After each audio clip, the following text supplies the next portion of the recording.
De retour en direct, le plateau du club du dimanche, la musique d'Eros Ramazzotti pour accompagner Monsieur Javier Zanetti, illustre de l'Inter Milan, avec Omar, avec Marcel, avec Luis. Comme chaque dimanche. Et pour reprendre notre club du dimanche, votre regard divergé sur cette nouvelle journée de Ligue 1, la 25e journée, c'est L1 confidentiel. Et ce week-end, c'est signé Antoine Bourria pour les images, Martin Henrion pour le montage, la plume, Florian Demez.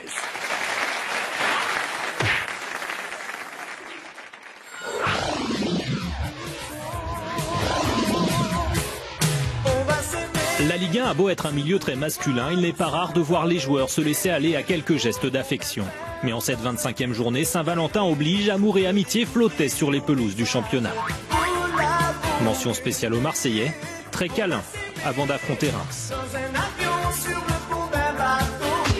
Au Vélodrome, une supportrice habituée attendait les joueurs à la descente du bus. Tous ont eu droit à leur bise et leurs petits mots.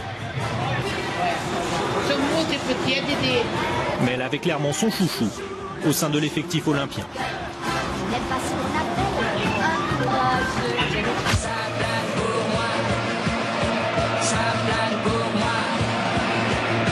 À Paris, on le sait, le chouchou, ça reste Zlatan Ibrahimovic. Mais depuis cette année, David Luiz fait également son petit effet façon tapis rouge du Festival de Cannes.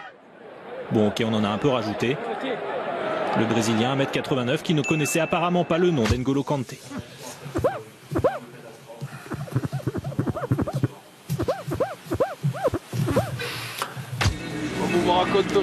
Pas très vaillant, Roland Courbis sous la pluie monégasque. La pelouse de Louis II, gorgée d'eau, a entraîné le report de la rencontre entre l'ASM et Montpellier. A l'inverse, à Toulouse, on a apparemment craint la sécheresse. À Lille, enfin, le gazon n'était, semble-t-il, pas du goût de Lionel Letizy, le niçois, mais alors, vraiment pas. Sinon, cette semaine, on a vu Florian Thauvin faire une belle lucarne à l'échauffement, Kossi Agassa en route pour le All-Star Game, Serge Aurier félicité pour son sacre à la Coupe d'Afrique des Nations, ou encore Étienne Didot, pas très au courant. C'est contre qui la semaine prochaine? Je me rappelle plus. Le PSG, Étienne, le PSG. Sans transition, l'évidence de la semaine. Merci Pascal Duprat. C'est mieux de mener 2-0 que d'être mené 2-0. On termine sur une petite devinette. Dernière question, comment on félicite un buteur qui parle espagnol et un buteur qui parle serbe? En breton? En breton, voilà, c'est une bonne tape dans le dos, une bonne bière et puis ça passe. Allez Kenavo, à la semaine prochaine. C'est bon, merci, au revoir, bonne soirée. Ne vous blessez pas.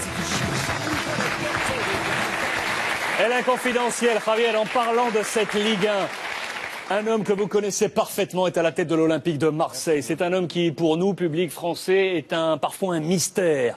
Vous le connaissez bien. À vos côtés, El Cholo Simeone. Entraîneur aujourd'hui de l'Atlético Madrid, c'est monsieur Marcelo Bielsa. El Loco. Toujours la même coupe de cheveux pour vous, Javier. Qui est Marcelo Bielsa? Racontez-nous un petit peu.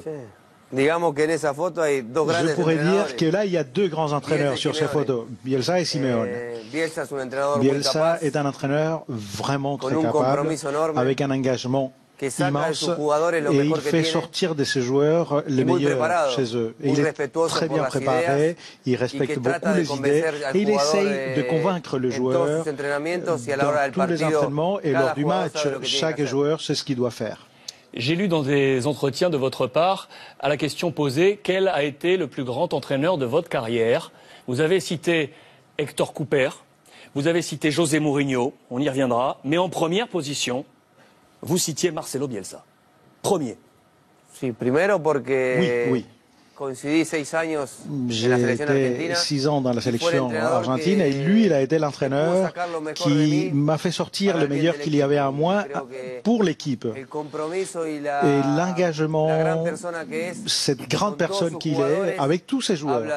Et cela parle vraiment d'un entraîneur très bien préparé et vraiment très capable. Vous le connaissez, Luis, également, par son passage également du côté de l'Athletic Bilbao, vous avez étudié, vous avez partagé, vous reconnaissez les propos de Javier? Je pense que quand Javier parle de cet homme comme ça, on sent qu'il a beaucoup de respect pour Marcelo Bielsa. Alors, c'est vrai qu'il est à Marseille, c'est un club assez particulier.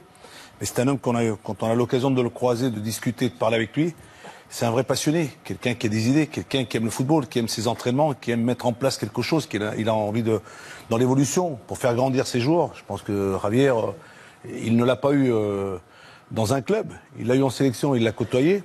Il en parle remarquablement bien. Je suis content d'entendre ça de la bouche de Javier, parce que Javier, c'est quand même quelqu'un qui a quand même une grande carrière derrière lui. Voilà. Oui, bah c'est pas étonnant. C'est pas étonnant de voir que Javier, il aime Bielsa, joueur dédié au collectif, une intelligence tactique hors norme. Je crois que Bielsa, pour lui, l'a forcément emmené vers le haut. Alors que beaucoup de joueurs ont du mal à gérer l'intensité et la demande de Bielsa, il y en a d'autres qui, au contraire, arrivent à se propulser et aller vers le haut. Omar, vous comprenez que Javier le désigne comme entraîneur numéro 1 de sa carrière?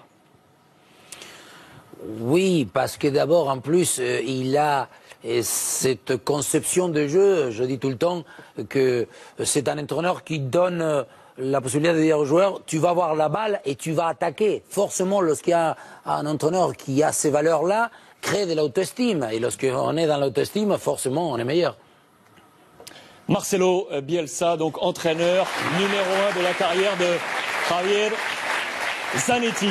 Messieurs, je voulais qu'on parle ensemble de la Ligue des Champions parce que c'est la grande semaine attendue, retour de la prestigieuse compétition européenne sur nos antennes, mardi et mercredi. Avant de parler de ces rendez-vous, je me tourne de nouveau vers Javier parce que quand on lui demande quel est son match, le match de sa carrière, regardez.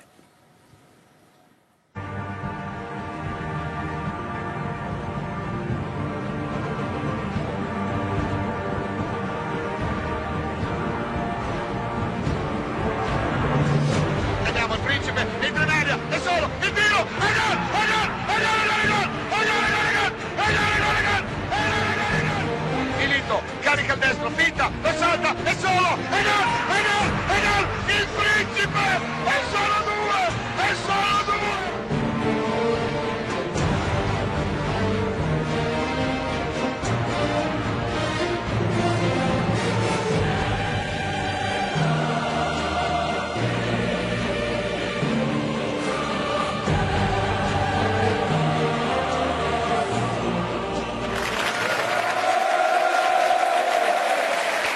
Javier, je sais que ce n'est pas le seul match que vous avez en tête, mais peut-être l'un des plus forts, cette finale remportée. C'était une nuit rêvée. Dans un stade historique comme le Bernabéu, avec le privilège d'être capitaine et justement avoir 700 matchs avec l'Inter. Lors de ce match-là, l'Inter n'arrivait pas à une finale depuis 45 ans. Donc pour moi, c'était voir la joie des supporters qui sont venus exprès et que le lendemain étaient encore là. Je pense que c'était faire réalité un rêve, pouvoir offrir avec mes coéquipiers, offrir aux supporters de l'Inter cette finale. Et quand on parlait tout à l'heure de Marcelo Bielsa, je le disais en deuxième position, vous citiez José Mourinho. C'est après ce match que vous vous êtes dit, c'est un homme qui a marqué ma carrière. On va voir plusieurs clichés de vous ensemble. Sans aucun doute. Pendant 2 années avec lui, il a été capable de créer un grand changement dans le football italien avec des entraînements avec une façon de penser, d'une façon d'être positif, de façon unique. Voilà, un autre entraîneur vraiment très bien préparé. Il était capable de préparer les équipes de la meilleure manière et chaque joueur sait ce qu'il doit faire. Chaque joueur sait quelle est la caractéristique de l'autre équipe et avec une grande personnalité capable de gagner. À chaque fois qu'il parlait, il nous transmettait ce message-là. En parlant de personnalité, regardez ces images. Images caméra isolées. Match Inter-Barça. Ok, isolé sur José Mourinho. On va garder votre micro ouvert, Javier. Que se passe-t-il dans sa tête? Vous en avez parlé de tout ça ensuite? Oui, oui. Lui, c'est un entraîneur, tout ce qu'il faisait, le faisait en fonction du collectif et pour défendre les collectifs.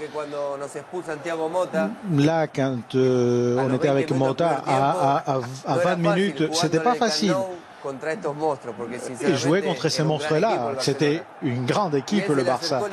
Et il s'approchait, il a dit à Guardiola, rien n'est fini encore. Et il était convaincu qu'on allait être en finale et qu'on allait gagner.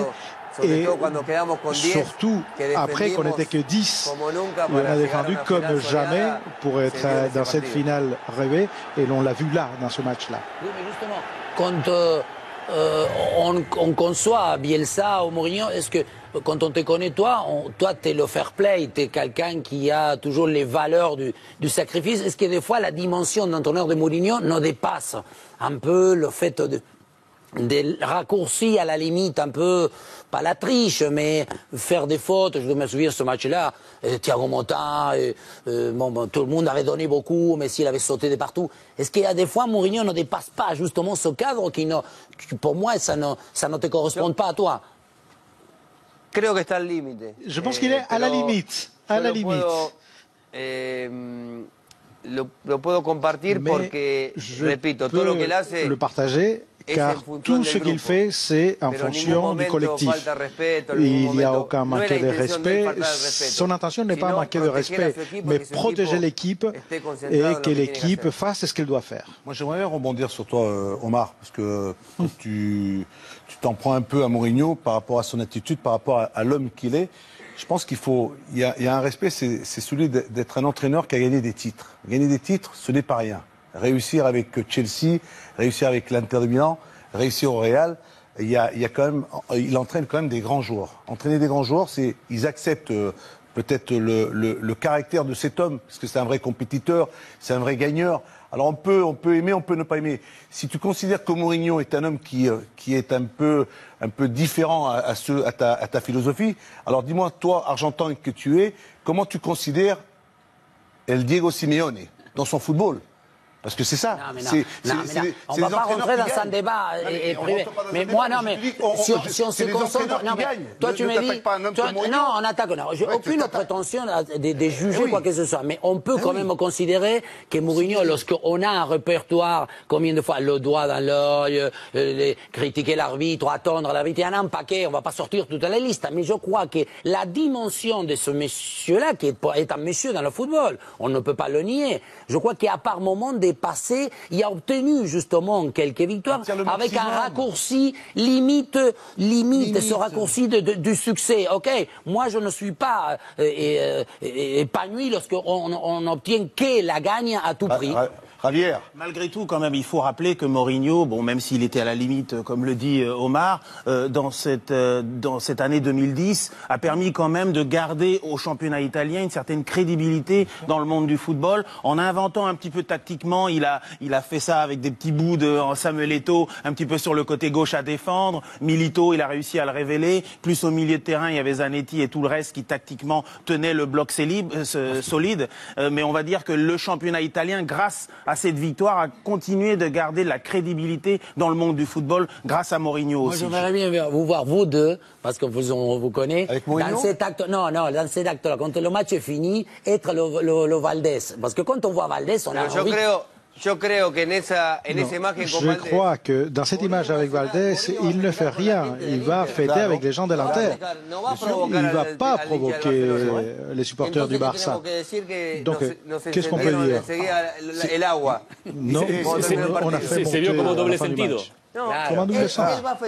Il va fêter avec l'Inter. Je voulais te demander, parce qu'avec Omar, on a souvent une discussion, un échange. Tu sais, en Argentine, on dit les pros Menotti et les pros Bilardo. Lui, c'est un pro Menotti, parce que Menotti, c'est le jeu, elle toque et le toucher de balle dans la construction, alors que Bilardo, c'est un peu un Diego Simeone, toi, dans la construction. Toi, quel est ton style à toi, de ces deux-là? Je pense que chacun a son style. J'aime beaucoup le style de Bielsa, de Mourinho. Ils font vraiment, ils prennent à bras le corps le match, ils vont jouer de l'autre côté la plupart du temps, chez l'adversaire. On garde ce débat ouvert, Marcel est au milieu des deux, ça chauffe un petit peu, mais on garde tout ça avec Omar et Louis. Regardez le programme de la Ligue des Champions qui vous attend sur les antennes de beIN Sport. Donc ce mardi, vous ne manquerez rien, vous le savez. Également les images du match entre le Paris Saint-Germain et Chelsea. En direct, ce sera le match entre le Shakhtar et le Bayern Munich. Le lendemain, 100% exclusif, Schalke, Real Madrid, Bâle face au FC Porto. Je vous ai promis dans le sommaire, en guise d'apéritif, Monsieur David Luiz, le défenseur brésilien de Paris, l'ancien de Chelsea, qui a été l'homme choisi pour évoquer ce match phare entre les deux formations. Petit morceau, extrait choisi de David Luiz. If you want to win the Champions League, you need to play against everyone. You need to play against the best teams. So it's good to play against one team. I know a lot. Of course, it's a special match. I think not too many players has this kind of opportunity in this career. After 1 year, I was playing for Chelsea and play against PSG.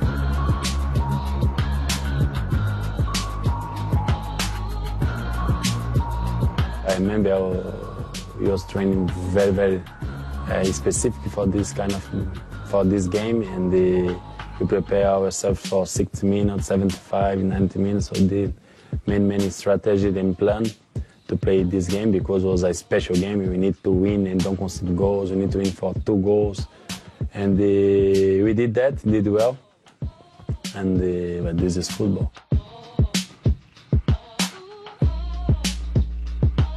I'm here now, and I have the opportunity to play against Chelsea. So it's special. I have many friends there. I was very happy in Chelsea. Everyone knows that.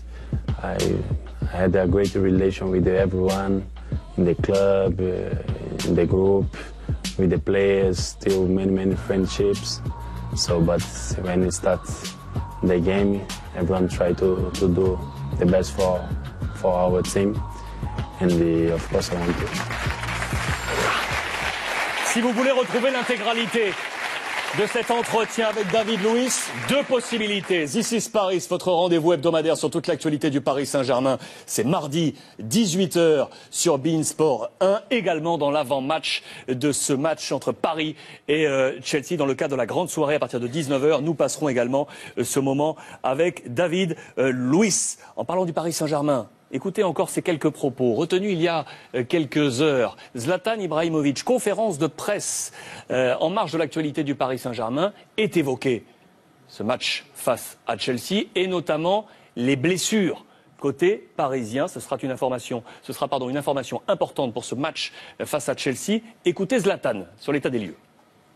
Yesterday we got a couple of important players injured. I think the situation was I never experienced a situation like this, so this is something new for me. And let's see how the situation looks today with the medical part. I don't know. We did a fast recovery training today, so I haven't talked to anybody. But I think we are prepared for the game and we are ready. And we have a big team with many good players. So let's see what happens.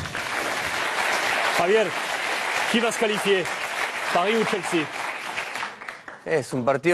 C'est un match très équilibré. Le Chelsea surtout, peut-être, il a plus d'expérience. Et Mourinho, ce match, il sait très bien le préparer. Ça va être très dur pour tous les deux. Mettez-moi une petite pièce. Chelsea. Chelsea. Avantage Chelsea ou Paris, messieurs les experts, à l'heure qu'il est là? Mettez-moi une petite pièce aussi. On enregistre, hein, tout ça. Chelsea, avantage à l'heure qu'il est. Chelsea pour Omar.